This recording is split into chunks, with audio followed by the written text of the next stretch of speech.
विद्यार्थियों, ईंट, मनके और अस्थियां पाठ के क्रम में हम निरंतर आगे बढ़ रहे हैं।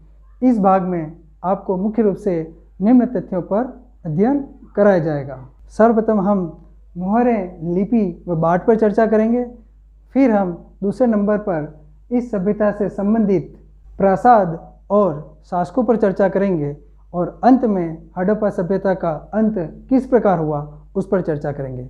विद्यार्थियों, इस अध्ययन को निरंतर बनाए रखिए और आगे आने वाले सभी वीडियो को प्राप्त करने के लिए नीचे दिए गए सब्सक्राइब बटन को दबाएं और मेरे साथ निरंतर जुड़े रहिए। विद्यार्थियों, हड़प्पा सभ्यता में मोहरें और मुद्रांकन के ऊपर हम चर्चा कर रहे हैं। मोहरों के ऊपर हम पूर्व में भी पढ़ चुके हैं कि मोहरें सैल खड़ी की बनी हुआ करती थी। मोहरों पर हमने जैसा पहले भी देखा है, चित्र हुआ करते थे और कुछ न कुछ लिखा हुआ होता था। मुद्रांकन से तात्पर्य अगर हम वर्तमान संदर्भ में बात करें तो एक सीधी सरल भाषा में हम कह सकते हैं कि किसी की भी छाप होना। मुद्रांकन से तात्पर्य ये छापें किस प्रकार की थी। जैसे अभी हम किसी अधिकारी के पास जाते हैं, वो अपनी छाप लगाते हैं तो हमें पता पड़ जाता है कि यह संबंधित व्यक्ति की या किस व्यक्ति की है। उसी प्रकार हड़प्पा सभ्यता में भी इन मुद्राओं का प्रयोग किया जाता था। अब हम इस पर विस्तृत चर्चा कर रहे हैं। मोहरों और मुद्रांकनों का प्रयोग लंबी दूरी के संपर्कों को सुविधाजनक बनाने के लिए किया जाता था। अब यहाँ पर लंबी दूरी को सुविधाजनक कैसे बनाया जाता है इस पर मैं बात कर रहा हूँ। जैसे मान लीजिए कि कोई वस्तु या कोई सामग्री किसी पोटली में बांधकर हड़प्पा सभ्यता के लोग एक स्थान से दूसरे स्थान पर भेजते थे, तो वह सुरक्षित रूप से पहुंची या नहीं पहुंची, या मार्ग में उसका किसी ने खोला या नहीं खोला, ये कैसे पता पड़ेगा। तो वो क्या करते थे, तो हड़प्पावासी उस पोटली को बांध करके उस पर गिठान बांध करके वहाँ पर मोहरों के माध्यम से गीली मिट्टी लगाकर उस पर छाप लगा दिया करते थे। जितनी छाप होती थी उससे पता पड़ता था कि ये छाप किस किस व्यक्ति की है और किससे संबंधित है। साथ में उस पर जो लिखा हुआ होता था उससे जानकारी प्राप्त हो जाती कि यह व्यक्ति कौन है जिसने इस वस्तु को भेजा है। अगर ये सामग्री सही सलामत दूसरे स्थान पर पहुंच जाती है और उसकी मुहर में कहीं पर कटा फटा ना हो, टूटी हुई ना हो या मिट्टी निकल नहीं गई हो, तो इससे साबित हो जाता था कि वस्तु सही सलामत अगले स्थान पर पहुंच गई है। इस प्रकार मुद्रांकन से प्रेषक की पहचान का भी पता चलता था। जैसा कि मैंने अभी कहा, उस मुद्रा पर कोई विशेष पशु का चिन्ह होता था या कुछ शब्द लिखे हुए रहते थे। उन शब्दों से हो सकता है विद्वान ये मानते हैं कि उसकी पदवी लिखी हो या उसका नाम लिखा हो, जो मालिक है उससे संबंधित जानकारी हो। हड़प्पाई मुहरों पर एक पंक्ति में कुछ लिखा है जो संभवतः मालिक के नाम और पदवी को दर्शाता है। जैसा कि आप यहाँ पर मोहरें भी देख रहे हैं, इन मोहरों पर शब्द लिखे हुए हैं। यह हो सकता है कि उसके मालिक के नाम या उसके पद से संबंधित हो। विद्वान मानते हैं कि जो चित्र बने हैं वो आमतौर पर जो कि एक जानवर के होते थे, वह अनपढ़ लोगों को सांकेतिक रूप से इसका अर्थ समझाने के लिए थे। क्योंकि हड़प्पा सभ्यता में भी जो लोग थे, अगर लिपि का प्रचलन है, लेखों का प्रचलन है, तो इसका मतलब वहाँ पर साक्षरता थी। लेकिन जो पढ़े लिखे लोग नहीं थे, उनके लिए माना जाता है कि जो सांकेतिक रूप से जो जानवर बनाए गए हैं, वह जानवर अनपढ़ व्यक्तियों को यह बताने के लिए कि यह मुद्रा किस व्यक्ति की है, इसका प्रयोग करती थी।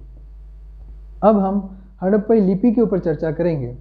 हमने अभी तक जितनी भी मोहरें देखी है उस पर कुछ न कुछ लिखा हुआ हमें दिखा है, चिन्ह के रूप में दिखा है। यद्यपि वो पठनीय नहीं है, इसका मतलब हड़प्पावासी लिपि का प्रयोग करते थे। हड़प्पाई मोहरों पर संक्षिप्त लेख मिले हैं। सबसे लंबा जो अभिलेख है उस पर 26 चिन्ह मिले। जैसा कि अभी मैंने आपको कहा था कि इन मोहरों पर चिन्ह मिले हैं, तो जो सबसे लंबा लेख है उस पर 26 चिन्ह मिले हैं।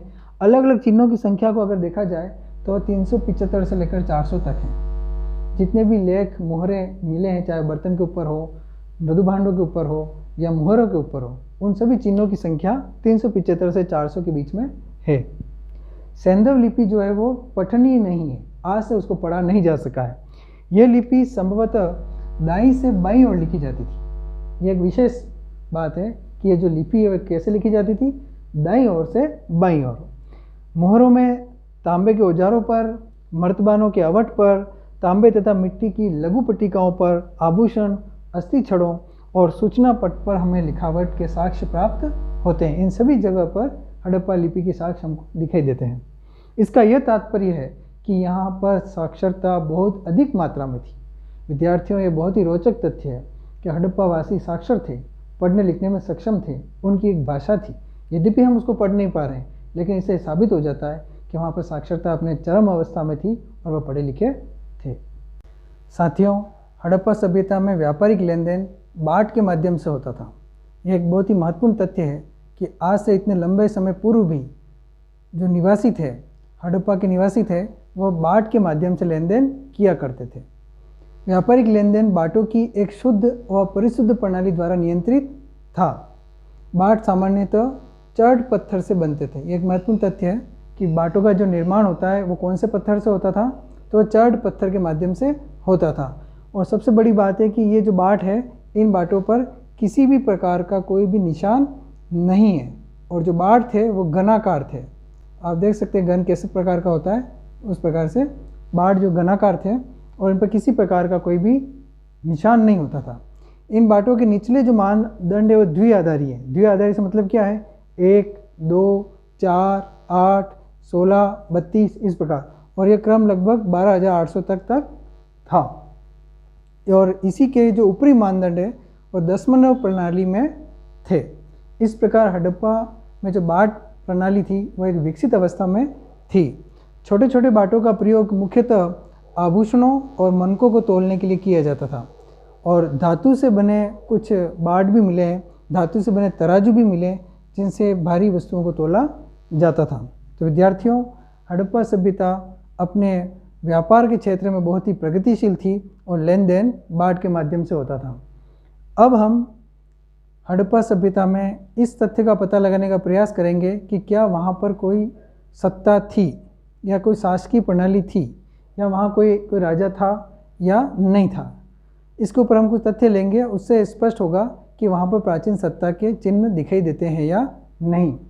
हड़प्पी समाज में जटिल फैसले लेने और उन्हें कार्यान्वित करने के संकेत मिलते हैं। जटिल फैसलों से क्या तात्पर्य, यहाँ पर कुछ उदाहरण से मैं आपको बता रहा हूँ कि आप देखिए कि हड़प्पा सभ्यता का जो क्षेत्र है बहुत ही विस्तृत है। उत्तर में जम्मू से लेकर दक्षिण में महाराष्ट्र, गुजरात तक इसका क्षेत्र विस्तृत था। पूर्व में जहाँ उत्तर प्रदेश से लेकर पश्चिम में बलूचिस्तान, पाकिस्तान और अफगानिस्तान तक इसका क्षेत्र विस्तृत था। लेकिन सभी जगह पर एक समान मृदुभांड पाए गए हैं, मोहरें पाई गई है, बाट पाए गए हैं और ईंटें भी मिली है।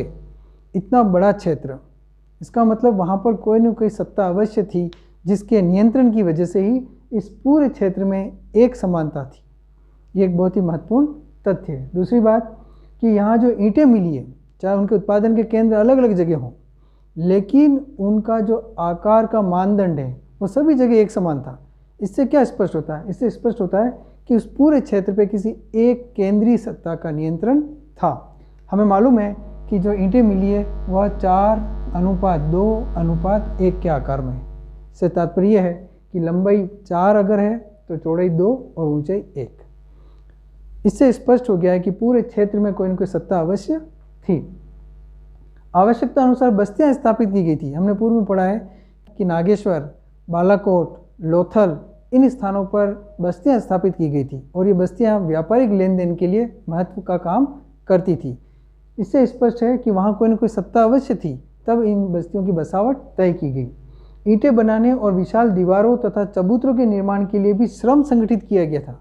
विद्यार्थियों, इतना बड़ी सभ्यता संचालित करने के लिए श्रम की आवश्यकता होती है। सभी जगह समान चबूतरे पाए गए हैं, विशाल नगर मिले हैं, एक जैसी बनावट है। इससे तात्पर्य है कि यहाँ पर आवश्यक रूप से कोई न कोई प्राचीन सत्ता थी। साथियों, अब हम हड़प्पा सभ्यता में प्रासाद और शासकों के ऊपर विचार करेंगे। प्रासाद से तात्पर्य बड़े भवनों से या राजमहलों से है और शासक से तात्पर्य राजा से है। हड़प्पा सभ्यता में राजमहल थे या नहीं थे, राजा थे या नहीं, इस पर हम चर्चा करेंगे। पुरातत्वविदों ने मोहनजोदड़ो से मिले एक विशाल भवन को एक प्रासाद की संज्ञा दी है, एक महल की संज्ञा दी है, परंतु इससे संबंध कोई भव्य वस्तु प्राप्त नहीं हुई है। इसलिए हम ऐसा नहीं कह सकते कि कोई राजमहल भी था। एक पत्थर की मूर्ति प्राप्त हुई है, जैसा कि आप यहाँ पर देख रहे हैं। इस मूर्ति को पुरोहित राजा कहा गया है और यह नाम आज भी प्रचलित है। ऐसा क्यों है? क्यों इस मूर्ति को पुरोहित राजा कहा गया है? तो पुरातत्वविद, क्योंकि उस समय मेसोपोटामिया की सभ्यता से परिचित थे, वहाँ के जो अवशेष थे, जो पुरावस्तुएं थी, उससे परिचित थे, तो उन्होंने उससे मिलान किया और वहाँ की समानताओं के आधार पर सिंधु क्षेत्र में भी उन्होंने वस्तुओं को ढूंढा और उसी आधार पर इसे पुरोहित राजा की उपमा दी गई। हड़प्पा की सभ्यता की जो अनुष्ठानिक कार्यक्रम थे, अनुष्ठानिक प्रथाएं थी, अभी तक वो ठीक प्रकार से नहीं समझी जा सकी है। इस आधार पर हम ये नहीं कह सकते कि ये जो पुरोहित थे वही सत्ता के केंद्र थे या वो राजनीतिक सत्ता इनके हाथों में थी। पुरातत्वविदों ने अलग अलग मत दिए हैं। हम 3 मतों पर चर्चा करेंगे। पहला मत, कुछ पुरातत्वविद कहते हैं कि हड़प्पई समाज में कोई शासक था ही नहीं। वह कहते हैं कि यहाँ कोई शासक नहीं था, सभी नागरिकों की सामाजिक स्थिति समान थी, कोई बड़ा नहीं था, कोई छोटा नहीं था। कुछ पुरातत्वविद कहते हैं कि नहीं, ऐसा नहीं था, यहाँ पर अलग अलग शासक थे, क्योंकि हमको ये मालूम है कि हड़प्पा सभ्यता के कुछ बड़े केंद्र मिले हैं, जैसे मोहनजोदड़ो, हड़प्पा, कालीबंगा। इन पुरातत्वविदों का कहना है कि ये जो बड़े केंद्र थे, यहाँ पर जो व्यवस्था थी वो किसी एक राजा के बिना संभव नहीं है, तो हर बड़े केंद्र पर अलग अलग राजा थे। कुछ पुरातत्व कहते हैं कि यह एक ऐसा राज्य था जहाँ की पुरावस्तुओं में समानताओं, नियोजित बस्तियों के साक्ष्यों, ईंटों के निश्चित अनुपात तथा बस्तियों के कच्चे माल के स्रोतों के समीप संस्थापित होने से स्पष्ट है कि यहाँ पर एक केंद्रीय सत्ता रही होगी। ये तथ्य महत्वपूर्ण है। जो पुरातत्वविद यह कह रहे हैं कि यहाँ पर केंद्रीय सत्ता थी। किस आधार पर कहा है? उनका आधार यह है कि इतना बड़े क्षेत्र में ये सभ्यता विस्तृत थी और यहाँ पर समान वस्तुएं मिली है, समान बस्तियों के साक्ष्य हैं, ईंटें भी निश्चित अनुपात की थी, कच्चे माल प्राप्त करने के लिए बस्तियाँ थी। तो इस प्रकार की व्यवस्था कोई केंद्रीय नियंत्रण के ऊपर ही संभव है। हालांकि यह तथ्य स्पष्ट नहीं है कि ये केंद्रीय नियंत्रण किसी राजा के पास था या किसी पुरोहित के पास था। तो विद्यार्थियों, आप इसका स्क्रीनशॉट ले लीजिए ताकि आपके नोट्स अनवरत बनते रहें। साथियों, अब हम इस अध्याय के अंतिम चरण में है, हड़प्पा सभ्यता के अंत के ऊपर चर्चा करेंगे। किस प्रकार हड़प्पा सभ्यता का अंत हुआ? कोई भी सभ्यता शुरू होती है, विकसित अवस्था में पहुंचती है और फिर उसका अंत होता है। इसी प्रकार का घटनाक्रम हड़प्पा सभ्यता के साथ भी हुआ। लगभग 1800 ईसा पूर्व के आसपास चोलिस्तान जैसे क्षेत्रों में अधिकांश विकसित हड़प्पा स्थलों को त्याग दिया गया। लोगों ने वह स्थान छोड़ दिए। जो विकसित क्षेत्र थे, चोलिस्तान से तात्पर्य पाकिस्तान में स्थित रेगिस्तान से है, उस क्षेत्र में सिंध प्रदेश के लगभग सभी क्षेत्रों से विकसित हड़प्पा सभ्यता के स्थलों को लोगों ने त्याग दिया। इसके साथ ही त्याग करके अब नए केंद्र स्थापित हुए, नए केंद्र पनपने लगे। वो केंद्र कौन कौन से थे? गुजरात, हरियाणा तथा पश्चिमी उत्तर प्रदेश में नई बस्तियों की बसावट प्रारंभ हो गई। उत्तर हड़प्पा के क्षेत्र 1900 ईसा पूर्व के बाद भी अस्तित्व में रहे। हड़प्पा क्षेत्र को 3 भागों में बांट सकते हैं: प्रारंभिक हड़प्पा सभ्यता, मध्य हड़प्पा सभ्यता और उत्तर हड़प्पा सभ्यता। उत्तर हड़प्पा के क्षेत्र 1900 ईसा पूर्व के बाद भी अस्तित्व में रहे। हड़प्पा स्थलों की भौतिक संस्कृति में बदलाव आया। अब जो हड़प्पा सभ्यता थी, वहाँ के लोगों के आचार विचार, पहनावा, खान पान, उन चीज़ों में बदलाव आने लगा। इस सभ्यता की जो विशिष्ट वस्तुएं थी, जैसे बाट, मोहरें तथा विशिष्ट मनके, ये अब समाप्त होने लगे। इसमें परिवर्तन आने लगा। पूर्व में जो बाट हुआ करते थे, जो मोहरें थी और जो विशिष्ट मनके थे, अब हमें उत्तर हड़प्पा सभ्यता के समय में दिखाई नहीं दे रहे थे। लेखन, लंबी दूरी का व्यापार तथा शिल्प विशेषज्ञता भी अब धीरे धीरे समाप्त होने लगी। तो विद्यार्थियों, परिवर्तन आने लगा। जो विकसित सभ्यता के जो चिन्ह थे वो अब उत्तर हड़प्पा के समय में समाप्त होने लगे।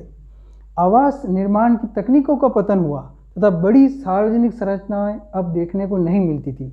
जैसे मोहनजोदड़ो में विशाल स्नानागार था, अन्नागार थे, बड़े भवन थे, दुर्ग थे, वह चीज़ें अब धीरे धीरे लुप्त होने लगी।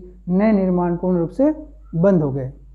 पुरावस्तुओं में अब ग्रामीण शैली झलकने लगी। अब ऐसा लगने लगा कि शहरी जीवन समाप्त हो गया है और सब तरफ ग्रामीण शैली या ग्रामीण जीवन लोग जी रहे हैं। इन संस्कृतियों को कहा गया उत्तर हड़प्पा या अनुवर्ती संस्कृतियाँ। विद्यार्थियों, जैसा आपको यहाँ मानचित्र में दिखाई दे रहा है कि उत्तर हड़प्पा के जो क्षेत्र हैं वो बदल गए हैं। पहले जहाँ सिंध का जो क्षेत्र था वहाँ पर आबादी हुआ करती थी, अब उत्तर हड़प्पा के समय में यह आबादी परिवर्तित हो गई है। जैसा कि अभी हमने पढ़ा, गुजरात, हरियाणा तथा पश्चिमी उत्तर प्रदेश के क्षेत्रों में बस्तियाँ बसनी शुरू हो गई। यह जो बस्तियाँ हैं, यह नई बस्तियाँ हैं और पुराने शहर समाप्त हो रहे हैं। अब हम उन कारणों की चर्चा करेंगे जिसकी वजह से हड़प्पा सभ्यता के नष्ट होने की हमें संभावना लगती है। वह है सबसे पहला जलवायु परिवर्तन, या वनों की कटाई, अत्यधिक बाढ़, नदियों का सूख जाना या मार्ग बदल लेना तथा भूमि का अत्यधिक उपयोग। ये कुछ कारण हैं जिसकी वजह से हड़प्पा सभ्यता के जो विकसित केंद्र थे वो नष्ट होना माना जाता है। मुहरों, लिपि, विशिष्ट मनकों तथा मृदु भांडों का लोप होने लगा। साथ ही मानकीकृत बाट प्रणाली के स्थान पर स्थानीय बाटों का प्रयोग किया जाने लगा।